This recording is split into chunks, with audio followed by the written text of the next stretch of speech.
Welcome to the most prestigious gathering of apex predators in the known galaxy, the annual Galactic Predator Symposium. Picture this: a luxury space station called Apex Prime, floating majestically in the void like a crystal chandelier designed by someone with way too much money and questionable taste. The conference hall gleams with polished chrome and holographic displays, all very impressive if you're into that whole "look how advanced we are" aesthetic. The attendees? Well, let's just say the guest list reads like a nightmare fuel catalog.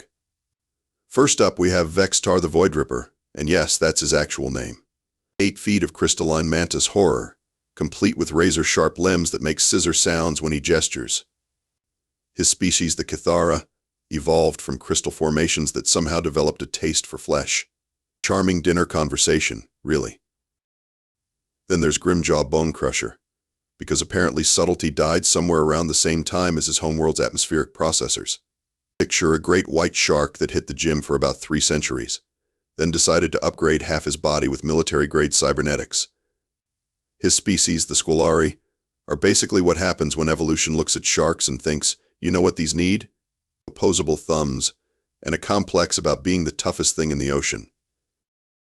And finally, Lord Fangsworth of the Crimson Nebula houses, third of his name, heir to the Blood Throne, etc., etc. If you took every vampire movie ever made and mashed it together with a Victorian etiquette manual, you'd get something approaching this pompous bat-like creature. The Noxari pride themselves on their sophistication, which apparently includes wearing capes and zero gravity. Old-fashioned choice. Into this gathering of galactic nightmares walks Jake Martinez from Earth, looking about as out of place as a house cat at a lion convention. Average height, brown hair that could use a trim, wearing what appears to be a standard conference polo shirt and khakis. The alien equivalent of business casual, apparently. He's wheeling a modest presentation card that looks like it was borrowed from a high school science fair. Oh look, Vex'tar's voice sounds like wind chimes made of broken glass. The Terran has arrived. I was wondering when the entertainment would show up. Grimjaw's laugh is about as pleasant as you'd expect from someone with Bonecrusher in their name. I heard Earth's apex predators are those tiny furred creatures that chase laser dots. What are they called? Cats? Cats, Lord Fangsworth confirms with the kind of condescending tone usually reserved for explaining why the help shouldn't touch the good china. I believe they also have smaller aquatic creatures they keep in glass containers for amusement. Truly terrifying specimens, I'm sure. Jake quietly connects his equipment, muttering under his breath just loud enough for us to catch, "Yeah, well, wait until you see what we do to things that underestimate our cats." The conference moderator, a boring gray blob called a facilitian, announces the beginning of presentations. Esteemed predators, we gather today to share knowledge of our respective homeworld's most formidable hunters. As tradition dictates, we shall begin with our most distinguished guests. Jake takes a seat in the back, pulls out what appears to be a tablet, and starts taking notes. Or playing solitaire. Hard to tell from this angle, but given the circumstances, probably notes. The kind of notes that start with "Dear Diary." Today I learned that galactic civilization is run by the kind of people who think naming yourself Bonecrusher is intimidating rather than compensating for something. Vex'tar clicks his way to the presentation podium with all the grace of a chandelier falling downstairs.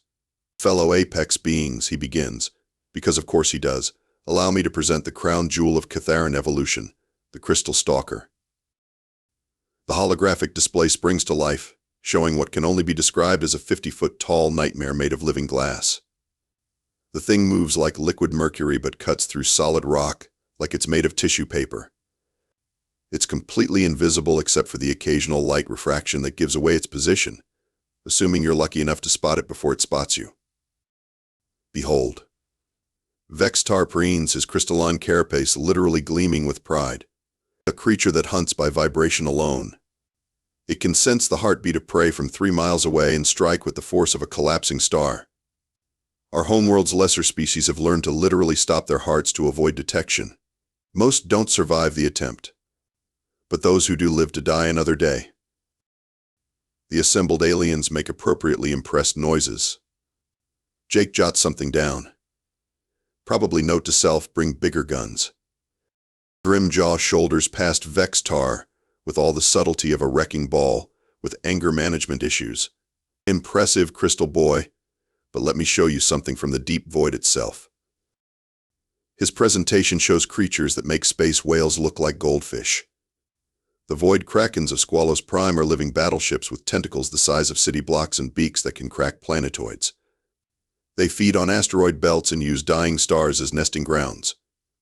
These beauties, Grimjaw says with obvious affection, once ate an entire mining fleet because the miners were making too much noise during feeding season. Swallowed them whole, ships and all. We found the wreckage in the creature's digestive tract 3 years later. Perfectly preserved in acid that could dissolve neutronium.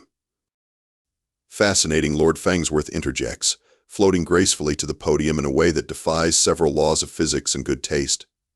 However, brute force is so pedestrian. Allow me to demonstrate true predatory sophistication. His presentation features creatures that exist in multiple dimensions simultaneously.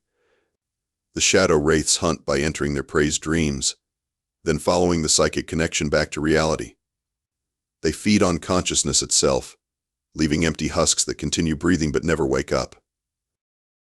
The beauty, Fangsworth explains while adjusting his tiny cape, is that the prey never realizes they're being hunted until the moment of consumption.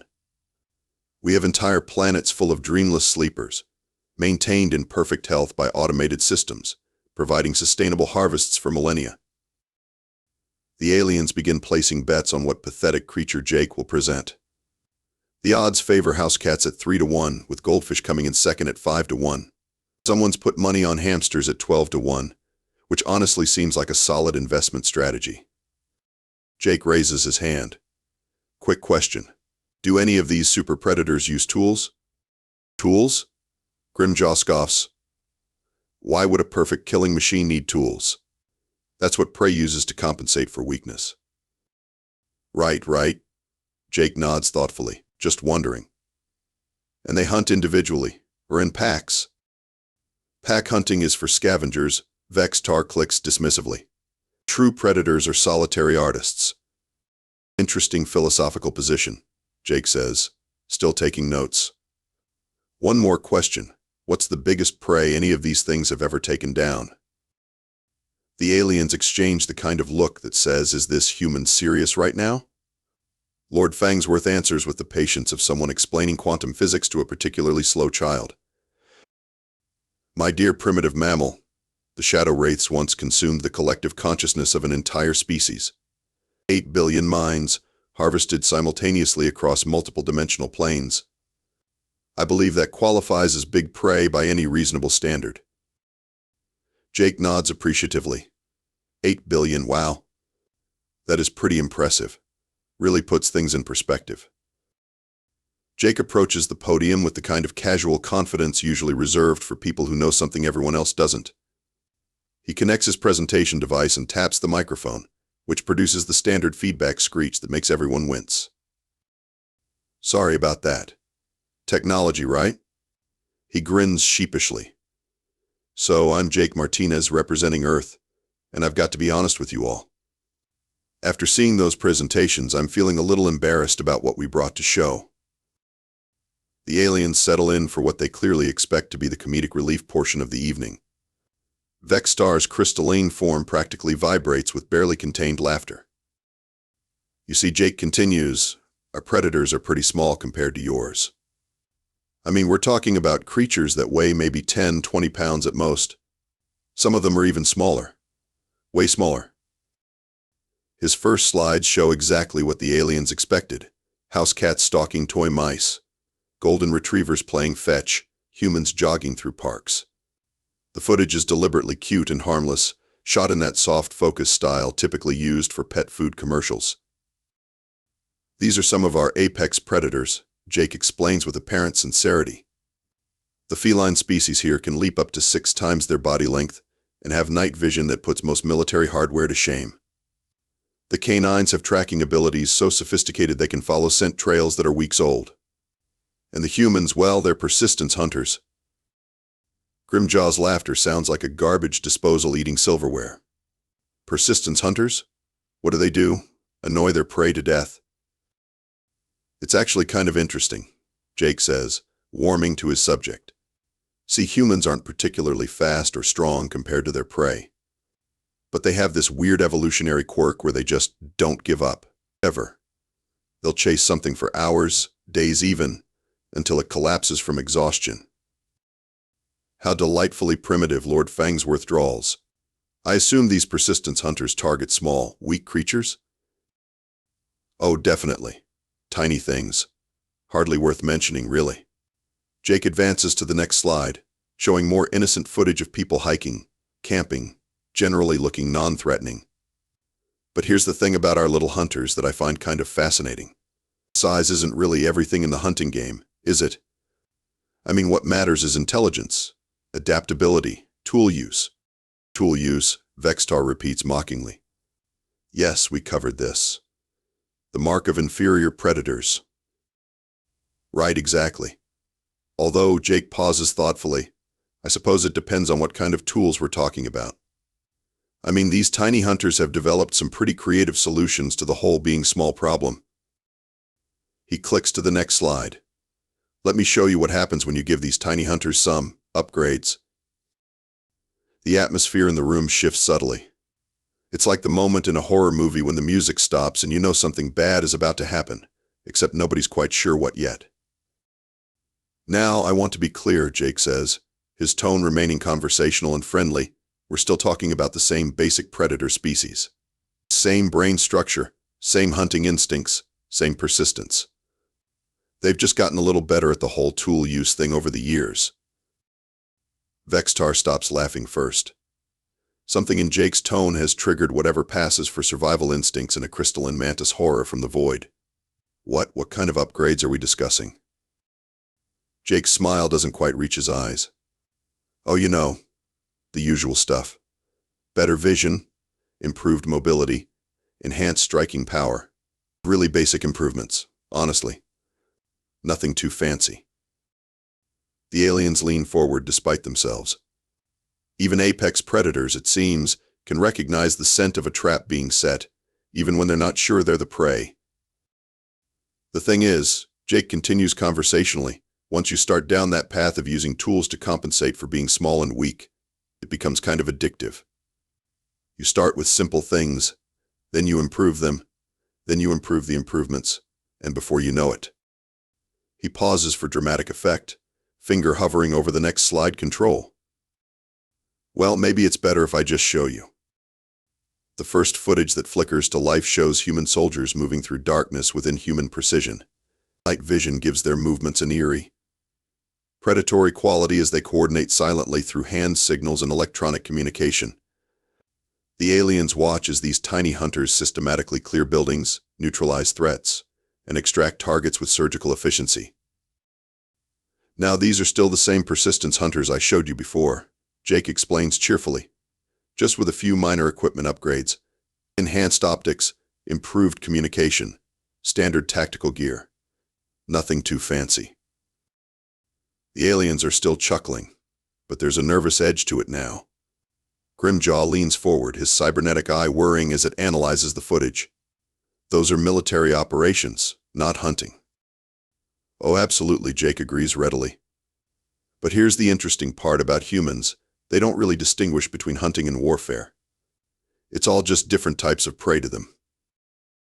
The next set of footage shows the evolution of human hunting technology through the ages. Spears that can punch through thick hide, bows that can strike silently from impossible distances, firearms that can drop massive prey with single shots. But Jake's narration focuses on the tactical thinking behind each innovation.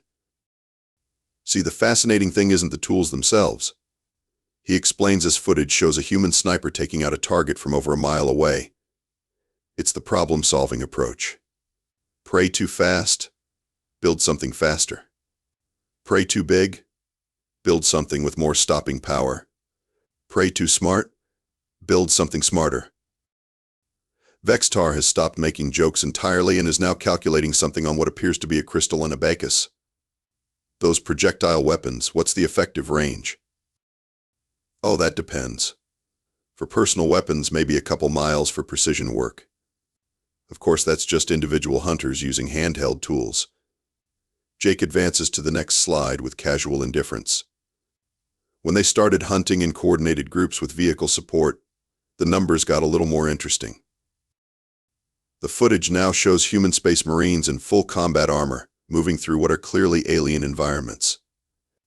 Their weapons discharge coherent plasma that reduces cover to vapor, and their armor allows them to operate in conditions that would kill unprotected humans instantly. Now we're getting into the more recent innovations, Jake notes conversationally. Personal armor that can survive direct hits from most energy weapons, integrated targeting systems that can track multiple prey simultaneously, and weapons that can adjust their lethality based on target analysis. Very user-friendly design philosophy. Lord Fangsworth's aristocratic composure is starting to crack. Those are military-grade combat systems. Surely you're not suggesting these are used for hunting? Well, Jake says thoughtfully, humans use these systems for hunting the most dangerous prey they can find, which it turns out is usually other humans. The silence that follows this statement is profound and deeply uncomfortable. Grimjaw is the first to speak, his voice considerably less confident than before. They hunt their own species? Recreationally mostly, Jake confirms with disturbing cheer. Although they also do it professionally, territorially, ideologically resource-based hunting, mate competition hunting, really any excuse will do. They've gotten quite creative about it over the centuries. The aliens exchange looks that roughly translate to, "Are we in danger right now?" Jake continues as if he's discussing the weather. The interesting tactical development is that they've figured out how to hunt cooperatively in groups ranging from small pack units up to, well, hundreds of millions of individuals working together toward a single hunting objective. Really impressive coordination for a species that supposedly lacks pack hunting instincts. Vex'tar's crystalline surface has taken on a distinctly nervous shimmer. Hundreds of millions? Oh sure. When they really want something dead, they can mobilize their entire planetary population for the hunt. Takes a few years to coordinate something that big, but the logistics are quite sophisticated. They call it total war, which is honestly pretty accurate branding. Jake's presentation takes a sharp turn into nightmare territory as footage begins showing humans engaging in what can only be described as recreational predator hunting. The aliens watch in growing horror as humans wrestle alligators barehanded, free-climb mountain faces that would challenge most spacecraft, and surf waves that could power small cities. Now this is where human hunting behavior gets really interesting. Jake explains with the enthusiasm of a nature documentarian. Once they eliminated most of the dangerous prey on their home planet, they started hunting danger itself as a recreational activity. The footage shows extreme sports, base jumping, deep-sea exploration, and other activities that seem designed to kill participants. But the humans in the videos are clearly enjoying themselves. They hunt storms and aircraft that shouldn't be able to fly in those conditions. They hunt geological formations by climbing them without safety equipment. They hunt gravitational forces by jumping off increasingly ridiculous heights with nothing but fabric wings. Lord Fangsworth's voice comes out as a strangled whisper. They hunt abstract concepts? Oh, it gets better, Jake says with genuine enthusiasm. Watch this. The next footage shows humans in various historical conflicts, engaging in massive battles that span continents. But here's the kicker. After the battles end, the same humans are shown sharing meals, trading goods, and in some cases intermarrying between groups that were trying to kill each other the day before. See, humans have this peculiar relationship with hunting each other, Jake explains as the aliens watch footage of former enemies shaking hands over peace treaties. They'll engage in incredibly sophisticated, prolonged hunts involving millions of participants and weapons that can level cities. Then, when the hunt concludes, they often become allies and start planning to hunt someone else together. Vex'tar makes a sound like wind chimes in a hurricane. They form alliances with former prey? And former predators, Jake confirms. Humans have this really flexible approach to the predator-prey relationship. Today's enemy is tomorrow's hunting partner. It's actually quite efficient from a resource management standpoint. The footage now shows humans keeping various Earth predators as companions and partners. Dogs helping with hunts, cats controlling pest populations, humans and dolphins cooperating in fishing operations. But the really impressive part, Jake continues as Lord Fangsworth begins to sway on his perch, is that they've managed to turn other predator species into hunting partners rather than competitors. They take apex predators and make them part of their pack structure. Lord Fangsworth faints. Just straight up falls off his perch like a Victorian lady with the vapors. Except Victorian ladies didn't usually have wings and fangs. The remaining aliens are now in full panic mode as Jake casually mentions, "Oh, and they keep some of the most dangerous predators on their planet as household companions for their offspring. You know, to teach the young ones proper hunting techniques from an early age." Grimjaw's cybernetic systems are making alarmed beeping sounds. They use apex predators as training aids for their children? Educational tools, mostly. Although the children often develop strong emotional attachments to their hunting partners. It's quite touching, really. Jake clicks to his final slide, which shows a simple star map with Earth highlighted in the center and expanding zones of influence marked around it. The really interesting development, he says with casual understatement, is that humans have now cataloged every known sentient species in the galaxy according to their potential as either hunting partners or prey. The database is quite comprehensive. I helped compile some of the entries, actually. The remaining conscious aliens stare at the star map with the dawning realization that their respective homeworlds are all marked in the database. Don't worry, though, Jake adds helpfully. Most species are classified as potential hunting partners rather than prey. Humans prefer cooperative hunting arrangements when possible, much more efficient than conflict-based hunting. Vex'tar's voice comes out as barely a whisper. What determines the classification? Jake's smile becomes genuinely warm for the first time. Oh, that's easy. Attitude, mostly. The conference hall has descended into barely controlled chaos. Aliens who were smugly comparing kill counts an hour ago are now huddled together like prey animals, casting nervous glances at Jake, who continues to stand at the podium with the relaxed posture of someone discussing weekend plans. Station security arrives in the form of 3 hulking Enforcer-class security bots, their weapons powered up and targeting systems active. The lead unit's mechanical voice announces, "Human representative, you are in violation of Galactic Peace Accord Section 47B, intimidation of protected species. Prepare for escort removal." Jake doesn't even look at the security bots. Instead, he pulls out his communication device and speaks into it with the casual tone of someone calling for a taxi. "Hey, Captain Rodriguez? Yeah, it's Jake. Could you have the fleet power up their targeting systems for a minute? I think I need a little backup down here." He pauses, listening to the response. "What? No weapons free, just targeting. We're still in the diplomatic phase." Through the station's massive viewing windows, running lights begin appearing in the darkness of space. First a few, then dozens, then what can only be described as an absolutely ridiculous number of warships decloaking in perfect formation around Apex Prime. "Oh, that's just our tourism fleet," Jake explains to the suddenly very quiet security bots. "They were in the neighborhood for some recreational hunting and thought they'd drop by to see how my presentation went." The lead security bot's weapon systems power down with a mechanical whine that sounds suspiciously like whimpering. "Tourism fleet?"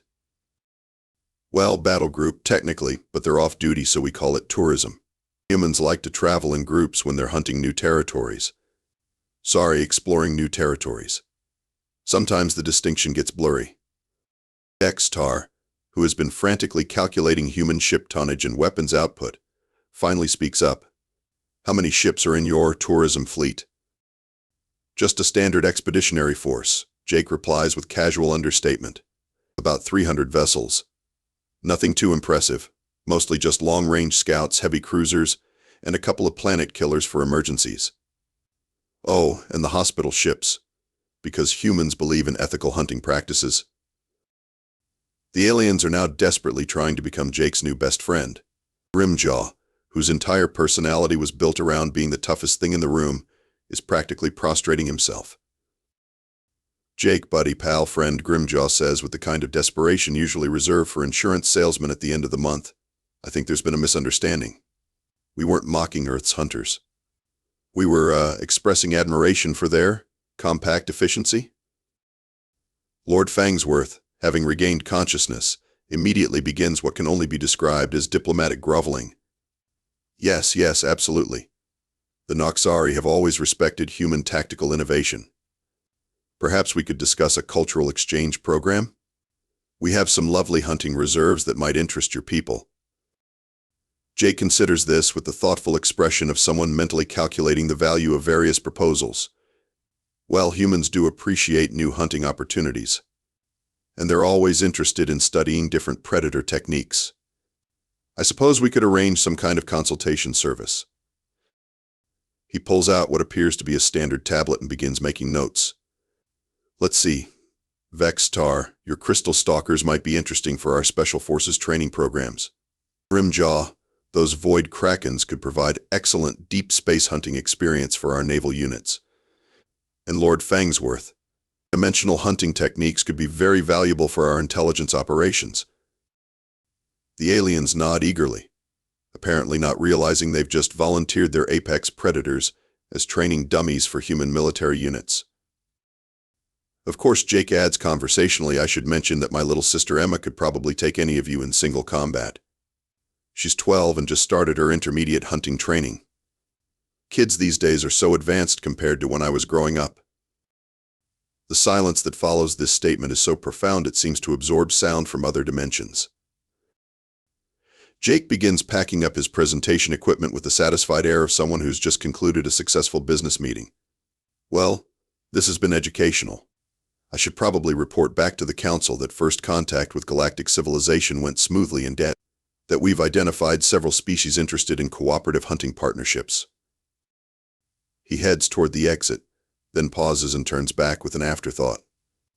Oh, and just so everyone's clear on the new social dynamics here, humans have decided that this sector of the galaxy is under our protection now.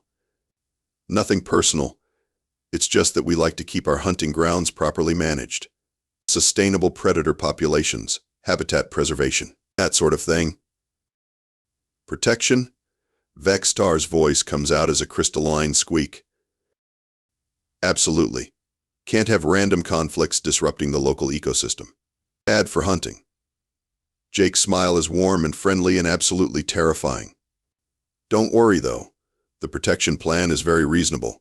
Standard cooperation agreements, regular check-ins with our fleet patrols, and a modest tribute of interesting prey species for our training programs. He waves cheerfully as he exits the conference hall. I'll have the contracts sent over next week. Welcome to the neighborhood, everyone. The door closes behind him, leaving the assembled apex predators of galactic civilization sitting in stunned silence, slowly coming to terms with their new position in the food chain. Meanwhile, Jake walks down the corridor toward the docking bay, pulling out his personal communicator. Hey Mom, it's Jake. How's everyone doing back home? He pauses, listening to the response.